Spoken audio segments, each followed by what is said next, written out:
Still the same model we stick to now, even in the restaurant, is, good food, good service. I had two things we could dictate is the quality of the food and at least, trying to make you feel like you were, at least for that moment, kind of part of our family and everything else, And we've had the mentality of like, listen, if you have to wait an extra 2 minutes to make sure you get the best possible meal or whatever best possible drink, we could put out for you, I'd rather sacrifice that 2 minutes and give you that versus let's rush through it. You get a mediocre meal. Now you waited a long time in line. You get a mediocre meal. There's no real incentive to come back. Exactly. Welcome to The More You Know, The Better It Tastes. We are the podcast of San Antonio Restaurants. I'm Alan Williams and my business partner. I am Susie Lafredo. How are you doing, Susie? I'm fantastic. Good. Absolutely loving this chilly weather. Yeah. Well, I don't know when you're watching this, but it's one of the first days of kind of cold weather. So, it's one of the, I saw you dig your coat out of the closet and find out what you left in the pocket last year. Exactly. The first time to find out what you had. You get to put your boots on, which, of course, that you'll see me in boots every day if it's cold. Yeah, I hear you. You got to be comfortable. That's right. Yeah, in fact, I dug the sweater out for my dog this morning, and Camilla has her little sweatshirt on. Cute. Yeah, she's happy. She loves that.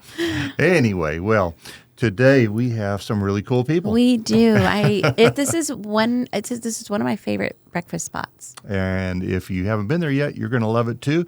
It's the Baked Bird. The Baked Bird. And we have Jen and Matt Zdeb. Am I saying it correctly? All right, cool. Welcome, Closer guys. the most. Is it Zdeb? Zdeb. Zdeb. Well, I want to talk about the name a little bit because it's unusual, but how are y'all doing?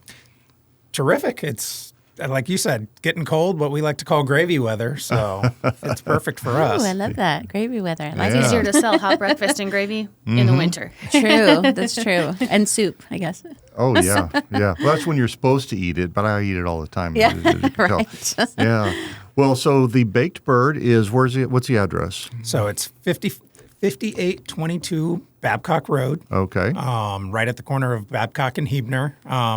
The landmark we always say is that we're in the old Martha's Mexican The restaurant old spot. Martha's. Yeah, a lot of old San Antonios remember so Martha's. I know we're going to get into, of course, your background and how we got started and just that kind of thing. But just to get it out of the way, how did the name The Baked Bird? Because that is a question that we get. Everyone has. Everybody wants to know. All right, Jen. Well, it was kind of to represent being like baked goods because I was initially a baker as a cottage baker in the start of COVID. And then bird because you're up early, birds and all this. And so like pastries, coffee, breakfast was kind of like the end goal because we have young kids. They're 10 and 12. And it just worked better with school hours to sell breakfast, and our kids don't sleep in.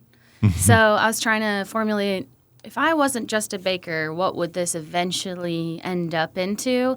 And honestly, like, the name's just kind of silly and it's fun. And now, like, my friends call me Bird, and it's just like, it's lighthearted and it's not serious, and that's what we're going for is like fun, bright, vibrant, different. Well, it works perfect because it is a fun place. Yeah. And as everyone goes there, they're happy. That's a good thing. I mean, and you have the mascot of your, when we go into the restaurant, is after your bird, right? Yeah. And a lot of people think that we might have named the restaurant after our bird, but we actually got our bird after we had already started the Baked Bird, and he was born the same day that we had opened our business.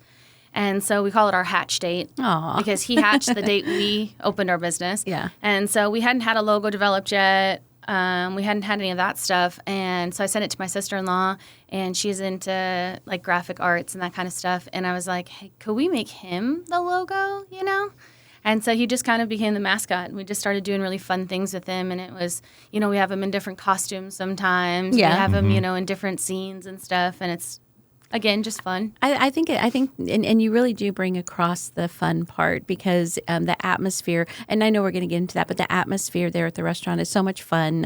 It's so graphic. It's just really a cool place. Mm-hmm. Yeah. Well, let's learn about y'all. Yeah. Matt, where are you from? What's your story? So I was born in Arizona, but like I said, I consider myself from Texas, raised here most of my life. Ironically, most of my culinary career actually spent back in Arizona. I've got a associate's degree in applied sciences, for culinary, and then I've got a bachelor's degree in hospitality and hotel management. Oh, very nice.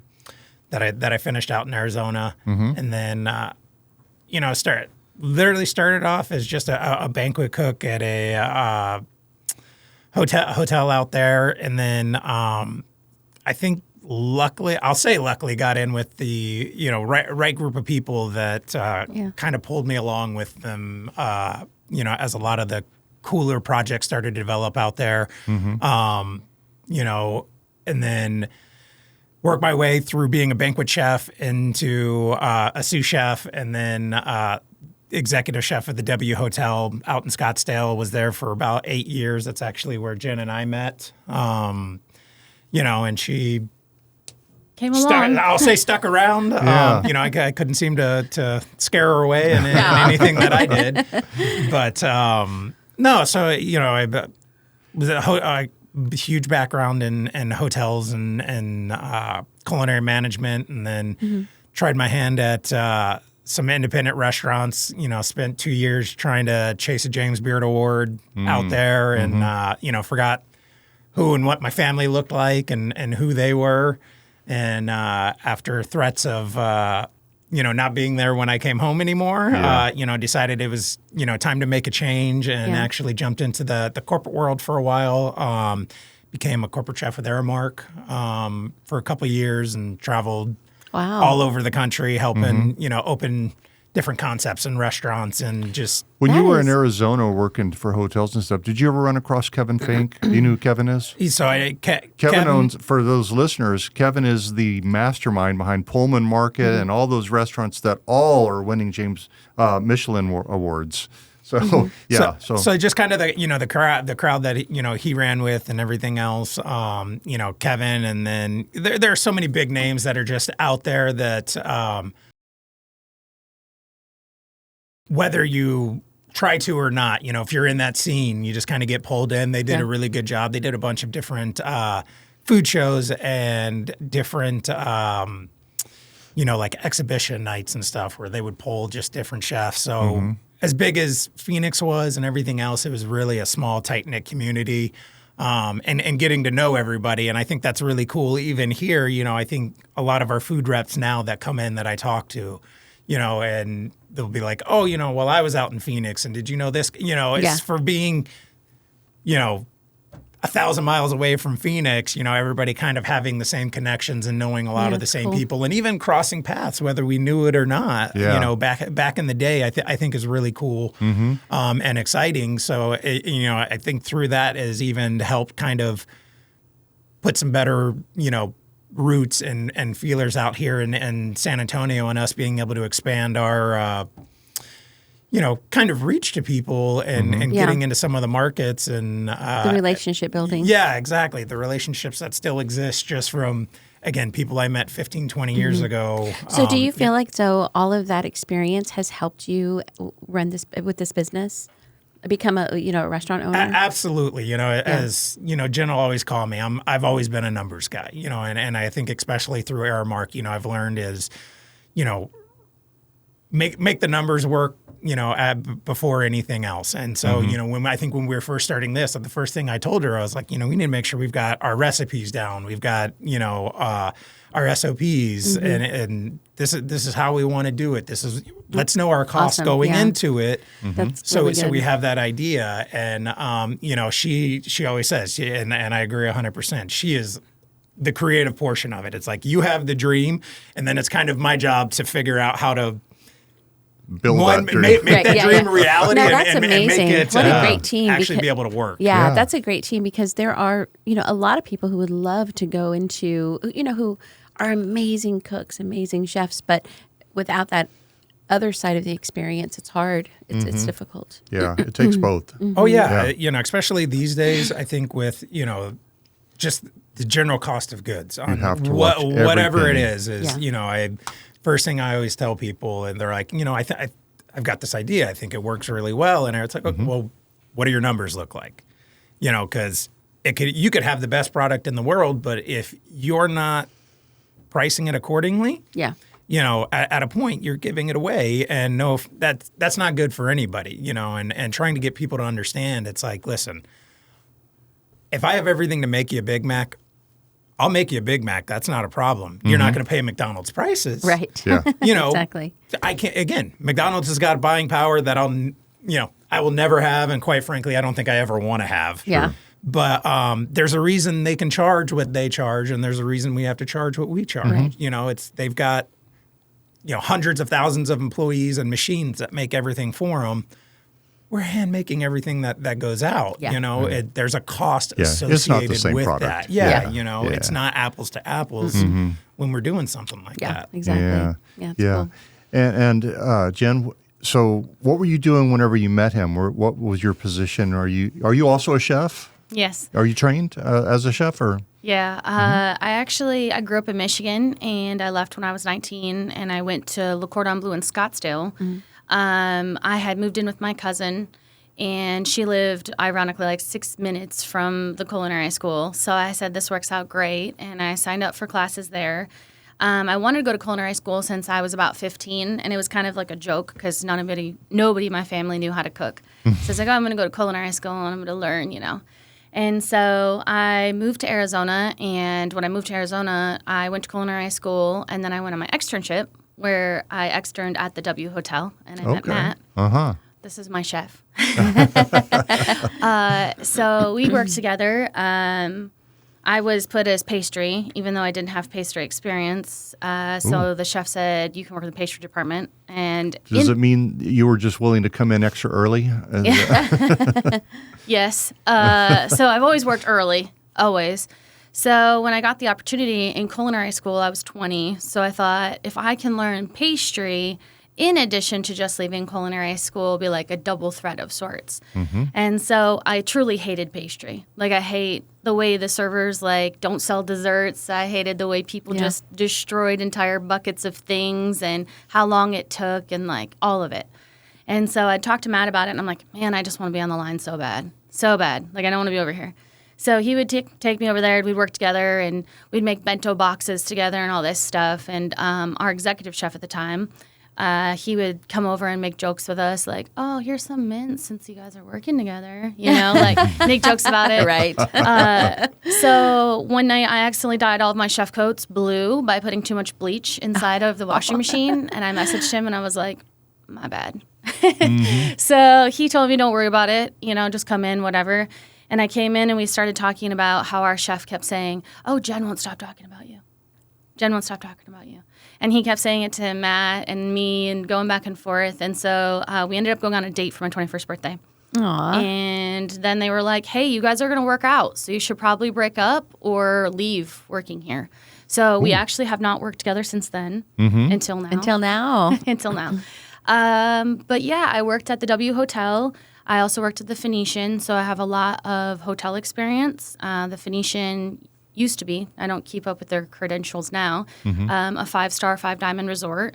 So I learned a lot of things there that I take with me everywhere I go.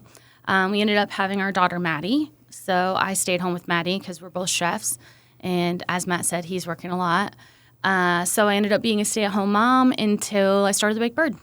Wow. So, having that pastry experience now, I'm sure you're probably so grateful for it. Yeah, it's so funny because, of course, when you take over pastry, you learn things and you adapt and you change and you figure out what works. But the gap was so big between when I started the Baked Bird from when I did pastry. I had made cinnamon rolls for my birthday, and everyone's like, you should sell these. I said, I agree. why not? Why not? Right? Okay. So at the time, COVID was just starting to happen, and Nextdoor was letting you post on Nextdoor for free. So I started it actually started as Zdeb and Craft because I was going to sell wooden decor and sewn items and that type of stuff. So once I posted about the cinnamon rolls, the first week I sold 40 dozen cinnamon rolls. Yeah, and I looked at Matt and I was like, I might have something here. This might be something. So we really pushed for it to take off on Nextdoor, and the power of your neighborhood is it's unmatched, So we took off there. A lot of people encouraged us, go to the Huebner Oaks Market, go to the Huebner Oaks Market. So I would just bake, and Matt was a glorified box folder. He was furloughed for COVID. So he's folding boxes as fast as he can, and I'm thinking up all these crazy pastries we could do. And we go to Hebner Oaks, and it's a success, like right from the start. We're close to our neighborhood. We're close to where we've been selling on Nextdoor. Lots of support. And people kept saying, man, I can't buy that. It's too early in the morning to buy brownies. We're like, for later. So we started flipping our table. So we'd come in there with breakfast pastries. And then at like 11, we'd switch to lunch items. And we'd have, brownies and cookies and cake and all this stuff. And people said, man, I just wish there was a breakfast food truck. And we looked at each other and we're like, put her there, Wow, that's so cool. So I was like, that would work out for the kids, for everything. So then the food truck expansion happened, and it all happened within like a year and a half of opening. Wow. And your food truck was the Baked Bird, right? You did give it the same name. Yeah. So how do you, when you decided to open the food truck, I mean, did you have an idea of where you were going to have it set, or did you move it around, or how did that work? No. So initially we had went back to our market, right? We went back to Hebner Oaks Market, and then we got approached by several people who were like, hey, we have spots that we bring food trucks in, HOAs, office complexes, that type of stuff. Yeah. So we kind of made an agreement. The first year would be travel everywhere, meet every single person that we can possibly meet, shake all the hands, spread the word. And so that's what we did. The first year we saw every side of the city, multiple. So smart. Just go everywhere. We were never same side of town, never same place, all this stuff. And then we slowly evolved because we saw what worked for business. If you ask food trucks now, you just you can tell them to go to an HOA. They won't do well. You'll do well. It's just your business model, your following, it's a lot of self-promotion on the backside that a lot of people don't see. Yeah. We found that HOAs worked for us because we sell coffee, we sell pastries, we sell breakfast. We offered order ahead. So a lot of people come, in their pajamas with their sleepy kids, and they just go from their house to the pool.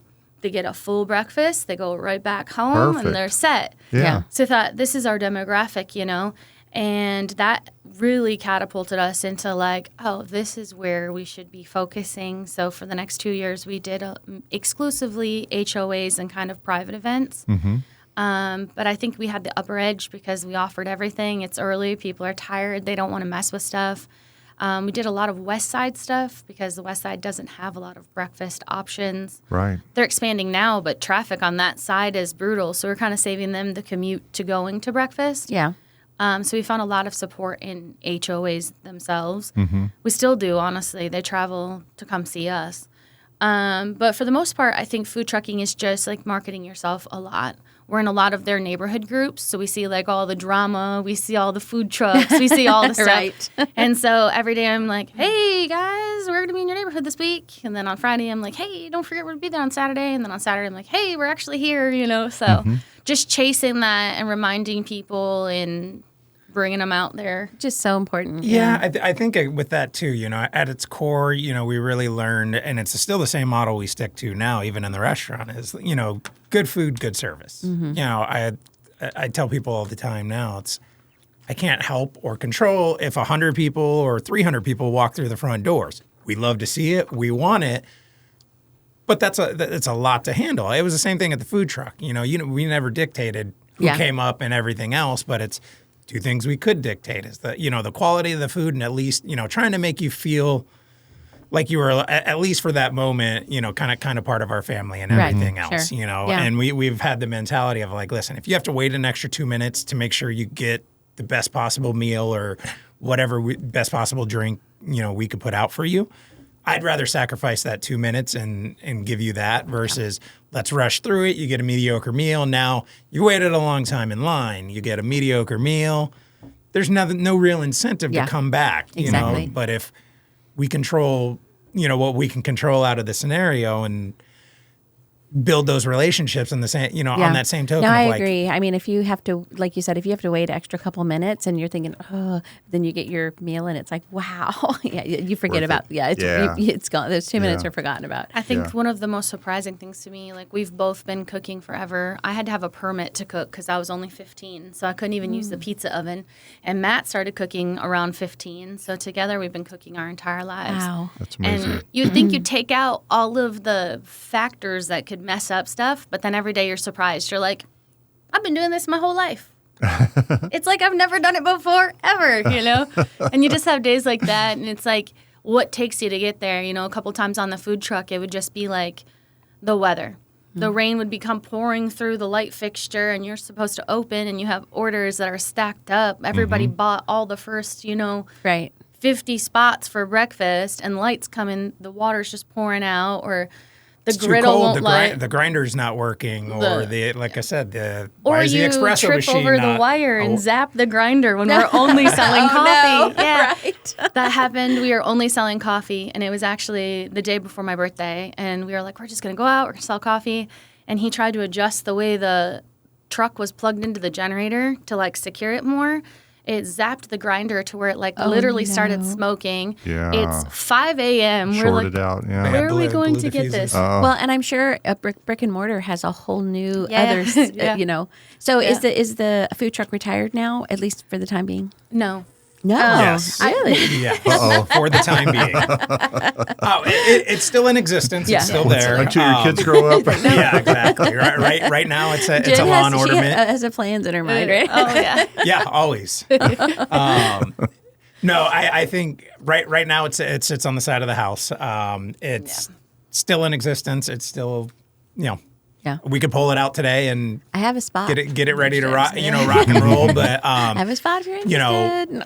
I'll say, luckily for me, luckily for the business, we have been blessed in the sense of we haven't really had 2 seconds to think about what's going to happen with it. So when did you know that it's time, we're ready to move from food truck to brick and mortar?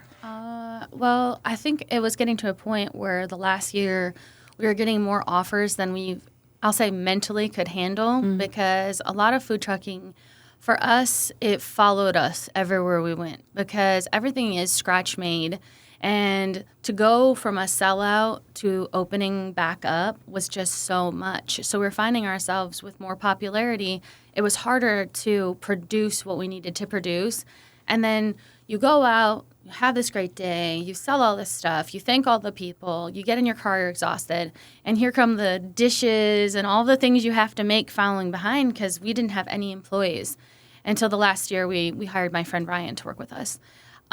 So we have these dirty dishes, and we have absolutely nothing. We have no potatoes roasted to cut them, and we don't use frozen potatoes, so those have to be roasted and cooled and cut and Hand stored peeled and all this stuff, So we were getting to that point where it was like, okay, only 4 events a week, only 4. And we were kind of on this hamster wheel of I just felt like I was chasing a carrot at all points.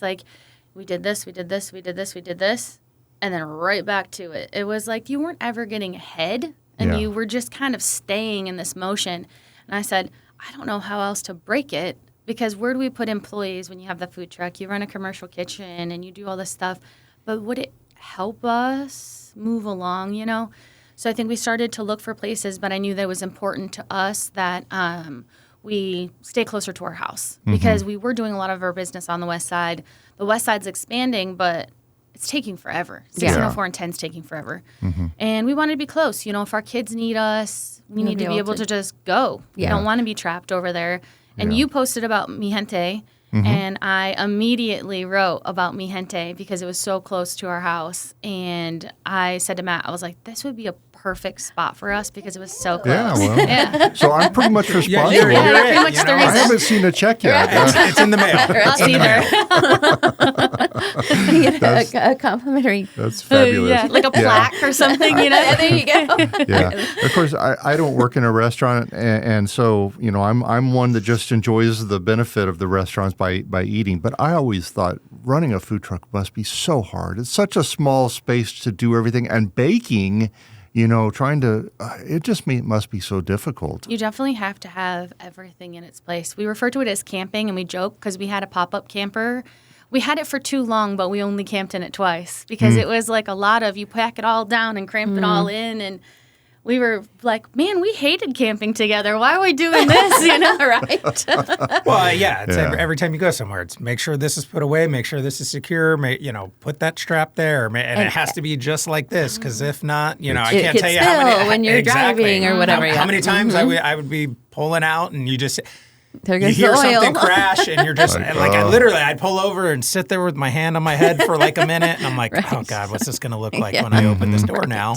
Yeah, You know, flour everywhere. As simple as literally as simple as making sure that latch latched all the way. It's every single time, doing that. But it wasn't, the cooking part of having a food truck is the easiest part of having a food truck. Yeah. You wear about 40 different hats. You're the mechanic, you're the janitor, you're the the grease monkey, the electrician, whatever it might be, and not because you want to be, but it's like you end up at an event and this isn't working. Why is this happening? That's loose. This is doing. It's okay. Well, as you get, and I'm sure you get asked all the time, but there's so many events that go on in San Antonio, so it might be the perfect event vehicle. It may be. Yeah, it might be, Susie. Great idea. Yeah, so I think I agree with Matt on that sense. Like when I think of going back out into food trucking, it's just I think the most important part is having the staff that represents us. Yeah. So I think that's our main hesitation. It will probably be parked somewhere on the west side because I feel like we owe the west side the food truck and she can sit there and that's their baby. But I do agree that food trucking was a lot. The commute was an hour, the setup was an hour, the breakdown was 2 hours, then it follows you home. So it is nice to have the restaurant there and you can just go in, tie on an apron, get started on a creative special, or, while you're busy for the weekend, somebody's washing the dishes. They're not going home with you. And you have the space. Have the space, yeah. Mm-hmm. That's and good. you can get creative with your menu if you want to. You can, Yes. Yeah, you can do all kinds of stuff. And it helps too. I think she hit the nail on the head there. Of we have this space, and it's not your home space. Yeah. You leave it behind. True. Yes. I always joke now. It's like, listen, I can go in, give it my 12 hours, and then walk away and know it'll be there when I come back tomorrow. As like I said, the food truck.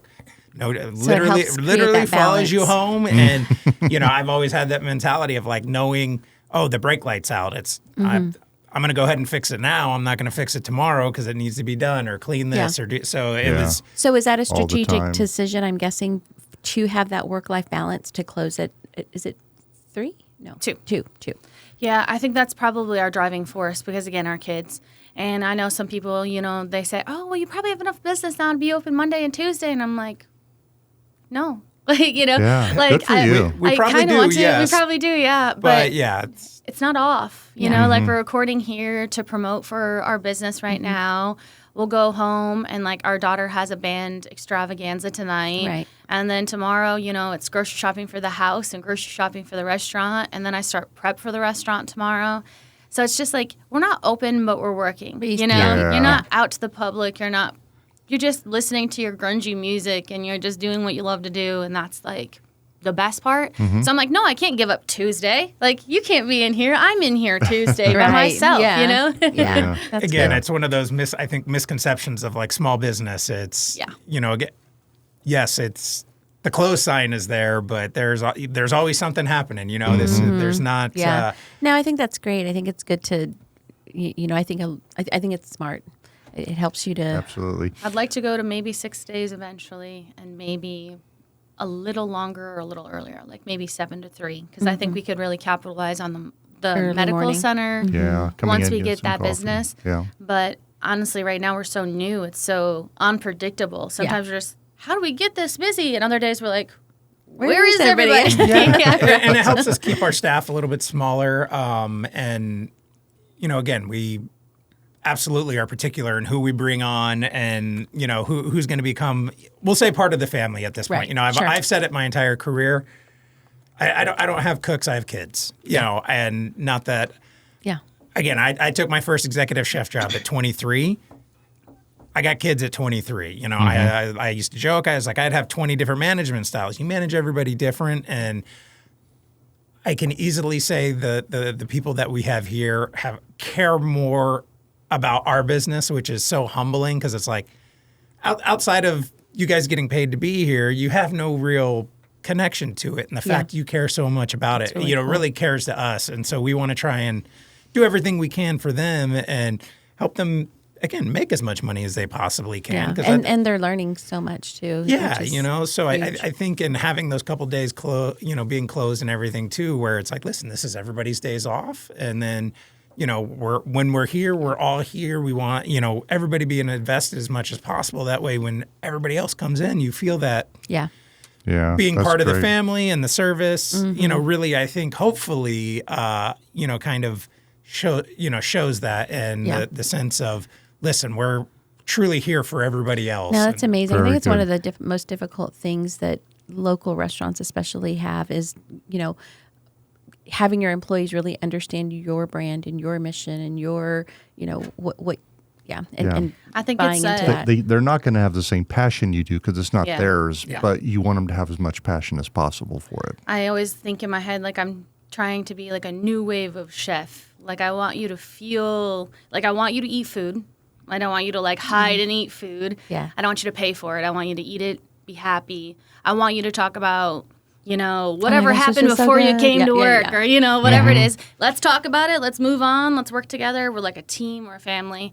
Yeah. And I think when we were growing up, we joke around like, oh, we're the end of a wave of chefs, because we were the last ones to really go to culinary school. We were the last ones to really like work in classical brigade kitchens with that style. And now it's a different demographic. It's a different workforce. It's a different, overall different. And so as I'm working, I'm like, man, this doesn't have to be so bad. You don't have to have a drug addiction. You don't have to miss your kids at night. Like, we can just Used to be a work better hours. prerequisite. Yeah, exactly. It's like you could talk about your feelings and eat your biscuits and gravy and then get on the line and just, work through the nice. orders. And That's cool. Yeah. Very nice. Love Well, it. we need to stop and take a commercial break. But before we do, I said at the beginning that I wanted to learn about your last name. So Zdeb. So You were the last in everything with Z. You're always at the end of the line. absolutely, as I've learned to say, we save the best for the last. Okay. No, so Polish last name. It was chopped up at Ellis Island when Probably much longer. Yeah, much longer ago. A couple greats ago. Grandparents coming through. But it used to be Chizebka. So a little bit of a mouthful coming through. But yeah, so somewhere, randomly at Ellis Island, they chopped off the first two and last two Yeah. of the name and ended on Zdeb. And now there's, I think, anywhere, it varies a little bit between 26 and 30 Zdebs in the U.S. right now. Okay. Yeah. And we've only found two of them that aren't related to us. Wow. So Very most of interesting. them are cousins, brothers, sisters, Yep. something along those Very lines. cool. All right. Well, now I know. Yeah. All right. Well, we will be right back after this commercial break for more of The Baked Bird and with Matt and Jen Zdeb. Be right back. Susie, one of our biggest audience members is restaurant owners or people that are thinking about getting into restaurants. Yes. And from talking to them, the biggest issue they have in running a restaurant is their POS system. Absolutely. It's such an important, of course, part of being a restaurant owner. Yeah. And some of them they're just these big behemoth software companies that do so much, it just gets... San Antonio POS is who we recommend because San Antonio POS is locally owned, locally managed, and you get local service. Absolutely. And we've heard some restaurant owners who have been in such a pickle. They've needed to get a representative out there to fix something on their POS system because it is so important, and they haven't been able to get a hold of somebody or get somebody out there. They'll tell them it's 3 days before we can get somebody out there, and that is not workable. Where with San Antonio POS, because they are local, they're there and ready to help. They're right away. San Antonio POS uses SkyTab, which is a software that was made for the hospitality industry, and it has everything you already want. But the first thing that our friend David Dykin that owns San Antonio POS, he'll come out and he'll sit with you and find out exactly what your processes are and design it for your restaurant. Yeah, and one of the reasons, because we are really picky about who we work with, even sponsors. We want to make sure that they are. You're not picky. You work with me. Yeah. I'm very picky. All right. But David is amazing. He has a heart like we do, as far as the restaurant owners go, where he really cares, and he goes in there, he he wants the restaurant to succeed. And he's been doing this more than 30 years, so he knows What he's doing. Exactly. Yeah. The other cool thing about San Antonio POS is and that system is there's no hidden costs. That's right. So a lot of different systems, they charge for their gift cards, they charge for loyalty programs, they charge for all of those different types of things where it's all included. Yeah, and not only that, right now they have a special. If you have a San Antonio POS put into your system, afterwards, you'll get $5,000 back. That helps to cover the cost for your training, helps to cover the cost of any downtime that you had while switching. It really is a great opportunity. It is a great program. Exactly, yeah. So David Dyken is the individual that you want to get a hold of. He owns San Antonio POS, and as we said, amazing fella. And you can go to his website. Alan, his phone number is 210-723-6075. Make sure you say that San Antonio Restaurants or the Flavors of Texas sent you. That's right. And you can also go to our website, which is theflavorsoftexas.com. Scroll down to the bottom, and you'll see a banner that says San Antonio POS. Click on that, and it takes you right there. Absolutely. All right. And we are back. This is The More You Know, The Better It Tastes. And I'm Alan Williams, and we're here today with the Baked Bird. We have Jen and Matt Zdeb. And the Baked Bird is at 5822 Babcock Road. Now, most people, if you've been to San Antonio for a long time, you might remember Martha's Mexican restaurant. That's where they're at, corner of Huebner and Babcock. This is such a fun place, right? It really is. They have such great food and so creative and fun, too. And so we thought we wanted to kind of go through your menu with you a little bit. And so you focus on breakfast/brunch. You have some lunch items, of course, because you're open. What are your hours? Just you close Monday and Tuesday, you said? Closed on Mondays and Tuesdays, and then Wednesday through Sunday, we're 8 to 2 p.m. Okay. All right, till 2 p.m. So, yeah, you're going to have to get breakfast, brunch, or lunch. So the first thing I look at, the first thing that pops up at me, and I've had these before, and they're so good, Chapo's churro pancakes. A churro pancake, man. How'd you come up with that? So some of our menu items are inspired by like Mexican heritage and culture. So it's inspired by churros, obviously. But I was actually we always try to reuse and repurpose things we already make. That's smart. So I already had the pancakes, and then I wanted a variety of pancakes. And one of Matt's favorite churro dipping sauces is sweetened condensed milk. So that was inspiration for that. And then I used the butter that we use on the inside of our cinnamon rolls as the spread for the pancakes. So we don't have to make a separate item. We just repurpose the second item. But I wanted kind of like that crunch that the sugar has. I wanted the crunch from the churro to be on the pancakes to give it that texture. And so we also sprinkle it with cinnamon sugar so that it tastes like churro. Sure. But I just tried to repurpose what we already had and use I draw from Mexican inspired. Yeah. I have to say that your dishes are, of course, everything that I've had is amazing taste wise. But it's also very visual. It's very cool looking. So when we're there, I know at least when I'm there, you see people walking by or your servers walking by handing out the dishes, and you're like, "Oh, what is that?" Or "Oh, what is that? What is that?" So that happens, you see it all over the place. Yeah, so and I think it helps with the crazy names because people are like, "What is that? What is this?" Yes. Nobody ever remembers what they order either. Yeah, That's right. So I was going to ask. So what is one dish on your menu that you think really screams baked bird? I think the one that's probably synonymous with us now that has been there from the start is the bird's nest. That it's a potato chorizo hash bowl that we do. Kind of incorporates the potatoes that we do that, like I said, started out as a kind of an afterthought side dish of, okay, we need to have something else to offer. Made about 60 pounds of them a week we probably make about 600 to 800 pounds of them a week now. Wow.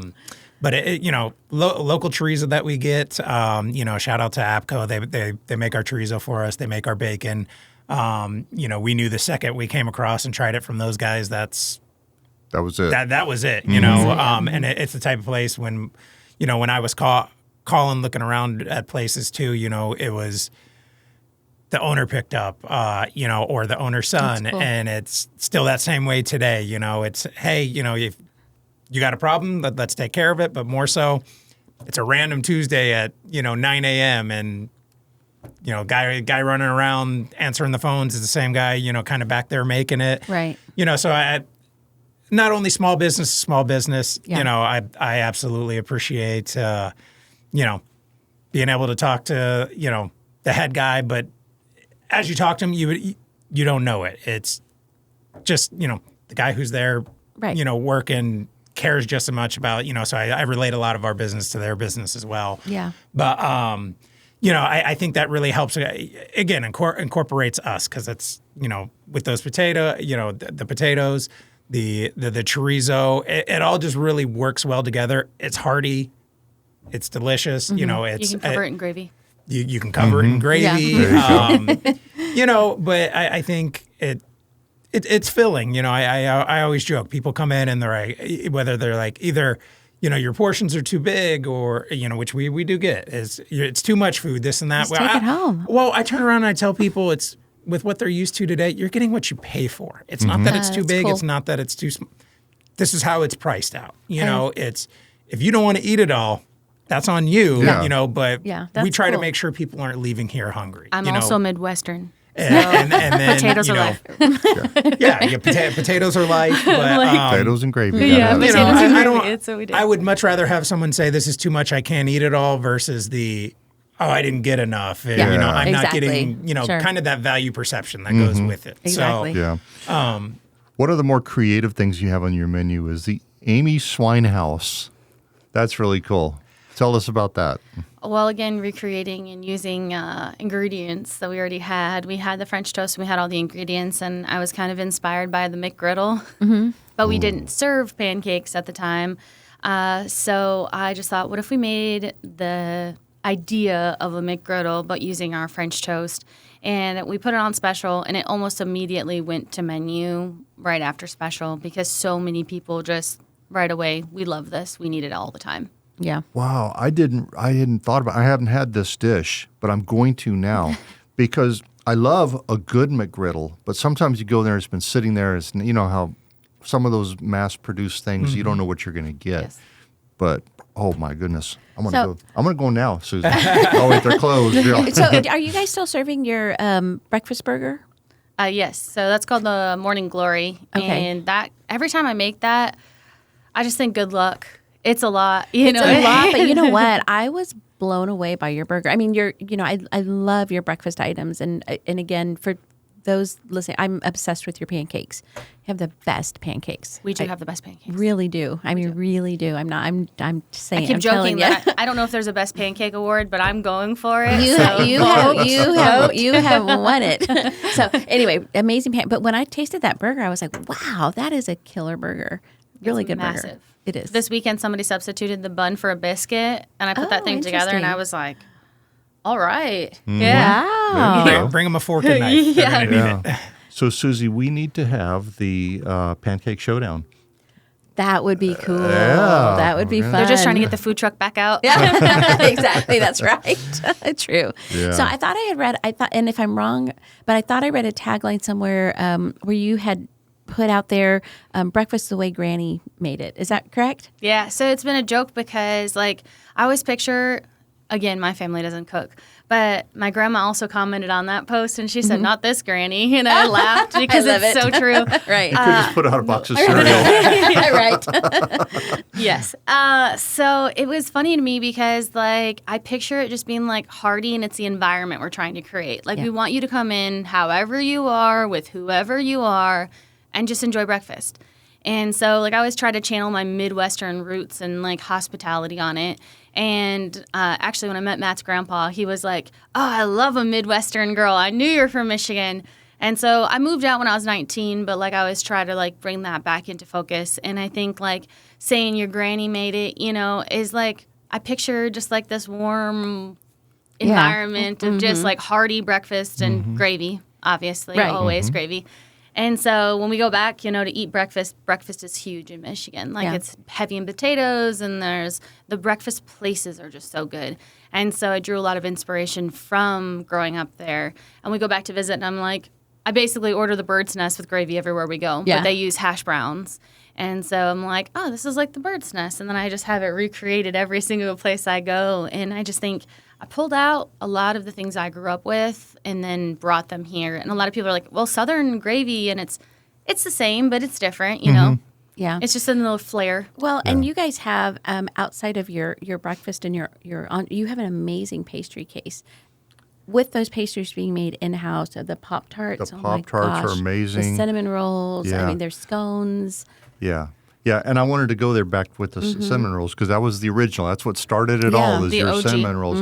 And so you can order a tray of cinnamon rolls still? Yeah, you can order a tray. Just call But into you the can restaurant. also come in and get one and have it as a side dish with your breakfast, or it can be your whole breakfast plus coffee or something, right? Yeah. Yeah. And the Yeah. Pop-Tarts. Do you sell So good. a lot of cinnamon rolls?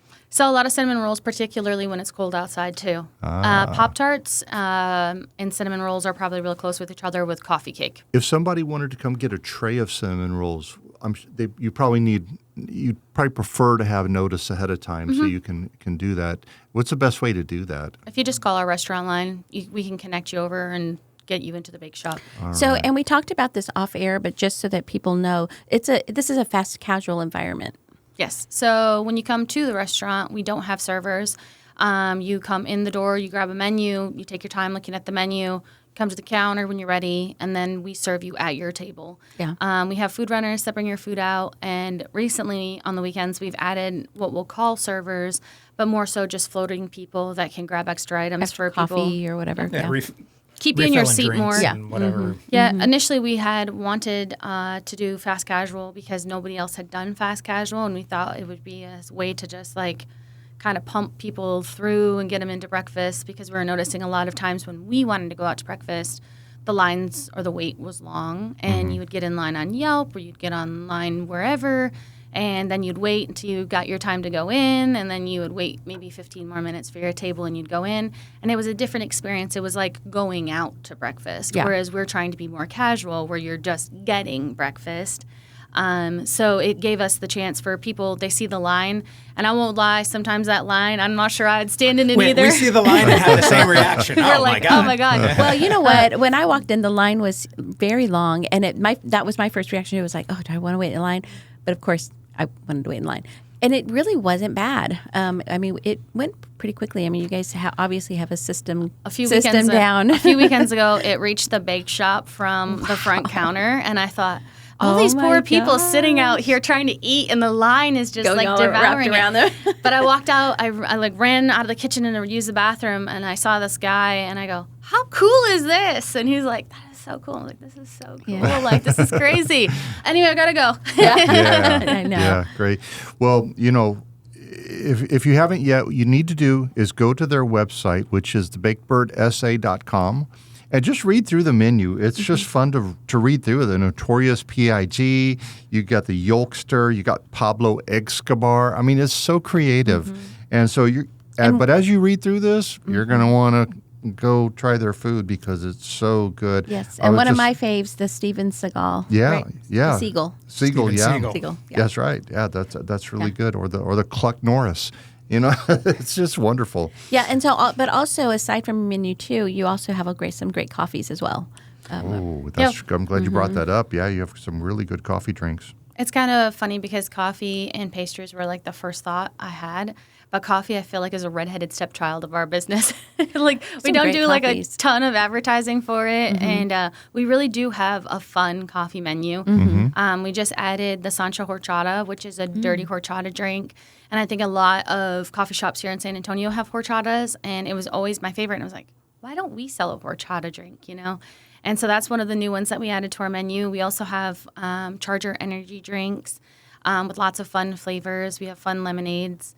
Dirty sodas. We have all kinds of non-caffeinated drinks that I think people, you want a fun fruity drink, but you don't drink caffeine. And then we have options, that are made with juice blends and sodas and syrups and all kinds of stuff. Wow. Well, I can't wait to go back again. I wish you had one closer to my house, but it doesn't take that long. This is San Antonio. It doesn't take long to go anywhere, right? About 15, 20 minutes from everything, right? Yeah, that's it. All right. Well, thank y'all for being here today. It's been a lot of fun. It really has. And yeah, we appreciate it. I know we could go on and on about this menu. It's just really and crazy. So many things, I'm sure. And trust me, guys, we love to eat out, but this is a restaurant you need to go check out. You really because do. The food is so creative, so delicious. so much flavor. I don't know how you get that much flavor in eggs, but you do. And the thing is it's very indicative to a amazing local restaurant because everything is made in house. Everything's made from scratch. Yep. Fresh ingredients. That's been something I've been simple, fresh ingredients. Something I've been fighting like an internet warrior too. Is because a lot of people say they confuse made in house with made from scratch, and we're not making it from boxed pancake mix. It's a recipe that we made ourselves, and that pancake recipe took me forever to make. Mm-hmm. Yeah. So I think and that's you can tell the difference. I guess that's you can tell the difference. Mm-hmm. Yeah, and. So it's just and that's another thing too. If you ever came and you were like, man, these pancakes taste weird or off, I want you to say it, please. Because we've already made such a massive batch. I'm like, please just tell me because we measure all of that stuff to the gram, Yeah. And so it's hard to perfect it. Right now we have Ryan's son, Jaden. We call him our pancake Nino. He's on the pancake station. And I'm like, tell me so I know if he's messing up the pancakes, So it's just fun to see people take a recipe that we actually make from scratch and just this is the best pancake. Have you had pancakes? And we're like, yeah, you know what? You're right. Yeah. You're exactly. Right. You're right. That's right. Very love it. cool. All right. Baked Bird at 5822 Babcock Road. Can't wait to go back. Yes, absolutely. All right, guys. Thank you so Thank much. you so Thank much. you for having us. Yes, Thank you for having it's us. amazing. All right. We will be back again next week or We will. 2 weeks from now, and we'll have another amazing guest. We Don't know who it absolutely is, will. but I know it'll be great. It will be. All right. Well, until then, please tell your friends about the podcast. The more you know, the better it tastes. And also, eat local. Eat local. Yes. Support our local restaurants. They're great. All right, guys. Until then, we'll talk to you later. Bye. Bye. Bye, guys. Adios.